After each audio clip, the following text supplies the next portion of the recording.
నమస్తే, welcome to reflection news. Uttarakhand ప్రభుత్వం మదర్సాలపై ధృవీకరణ డ్రైవ్ను ప్రారంభించింది. ఇదే విషయం ఇప్పుడు దేశమంతటా రాజకీయ దుమారం రేపుతుంది. వెరిఫికేషన్ ప్రక్రియ విస్తృతంగా ఉంటుందని తెలిపింది. మదర్సాల రిజిస్ట్రేషన్ల స్థితిని తనిఖీ చేయడం మరియు నిధుల వనరులను పరిశీలించడం మరియు విద్యార్థుల నేపథ్యాన్ని ధృవీకరించడం మున్నగు అంశాలపై దృష్టి సారించనున్నట్లుగా తెలుస్తోంది.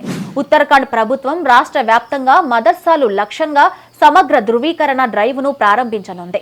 చట్ట విరుద్ధ కార్యకలాపాలకు సంబంధించిన విషయమై వారికి అందించిన ఫిర్యాదులను దృష్టిలో ఉంచుకొని డిసెంబర్ 21వ తారీఖు శుక్రవారం నాడు సీనియర్ పోలీస్ అధికారి ఒకరు తెలిపారు. Inspector general of police Nilesh Anand Barne ముఖ్యమంత్రి పుష్కర్ ధామి కార్యాలయం నుండి వచ్చిన ప్రత్యక్ష సూచనల ఆధారంగా డ్రైవ్ నిర్వహిస్తున్నట్లు ప్రకటించారు.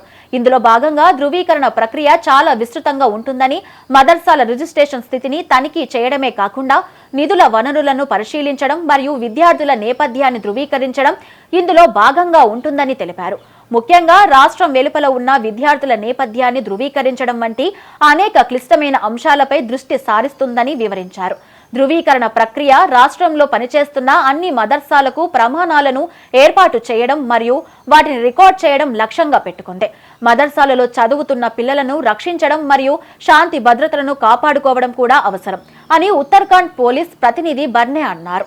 మేము వారి రిజిస్ట్రేషన్కు సంబంధించిన ప్రతి అంశాన్ని దృఢంగా పరిశీలిస్తాం. వెరిఫికేషన్లో వారి నిధుల వివరాలు మరియు రాష్ట్రం వెలుపల ఉన్న విద్యార్థులు ఈ మదర్సాలకు హాజరవుతున్నారా లేదా అనే వివరాలను కూడా పొందుపరుస్తామని ఆయన తెలిపారు. అధికారిక సమాచారం ప్రకారం ఉత్తరాఖండ్లో దాదాపు 415 మదర్సాలు ఉత్తరాఖండ్ మదర్సా బోర్డు కింద మరియు ఉత్తరాఖండ్ వక్ఫ్ బోర్డు ప్రకారం 117 మదర్సాలు నమోదు చేయబడ్డాయి. మదర్సాల వెరిఫికేషన్ కోసం సంబంధిత అన్ని విభాగాల కమిటీని ఏర్పాటు చేయాలని జిల్లా మెజిస్ట్రేట్లకు సూచించామని, ఈ కమిటీలు 1 నెలలోగా తమ నివేదికను సమర్పించాలని భావిస్తున్నట్లు సీనియర్ పోలీస్ అధికారి తెలిపారు. అయితే ఈ చర్య రాజకీయంగా దుమారం రేపింది. కొన్ని రాజకీయ పార్టీలకు మింగుడు పడని విధంగా తయారైంది. ఉత్తరాఖండ్ మాజీ ఎమ్మెల్యే మరియు కాంగ్రెస్ యూనిట్ ప్రెసిడెంట్ కరణ్ మహారా దీనిని చీప్ పొలిటికల్ స్టంట్ అని అక్కసు వెళ్లగక్కారు మరియు బీజేపీ సమాజాన్ని మతతత్వానికి గురిచేస్తుందని మరియు అభివృద్ధి వంటి ప్రధాన సమస్యల నుండి దృష్టి మళ్చడానికి ప్రయత్నిస్తుందని ఆరోపణలు గుప్పించారు. మరోవైపు ఉత్తరాఖండ్ వక్ఫ్ బోర్డు చీఫ్ మరియు భారతీయ జనతా పార్టీ నాయకుడు షాదాబ్ షామ్స్ ధృవీకరణ ప్రక్రియకు మద్దతు ఇస్తూ చట్టబద్ధంగా నమోదైన మదర్సాలకు ముప్పు లేదని చెప్పారు. మా ప్రభుత్వం పవిత్రమైన ఉద్దేశంతో పనిచేస్తోంది. అక్రమంగా నిర్వహిస్తున్న మదర్సాలపై చట్టపరమైన చర్యలు తీసుకుంటామన్నారు.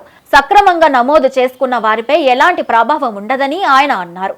కాంగ్రెస్ మతతత్వ రాజకీయాలకు ప్రసిద్ధి చెందింది మరియు వారు ఇప్పుడు అదే చేస్తున్నారు అని ఆయన ఆరోపించారు. ఉత్తరాఖండ్ జనాభాలో ముస్లింలు 13.9% ఉన్న సమయంలో ధృవీకరణ డ్రైవ్ వచ్చింది.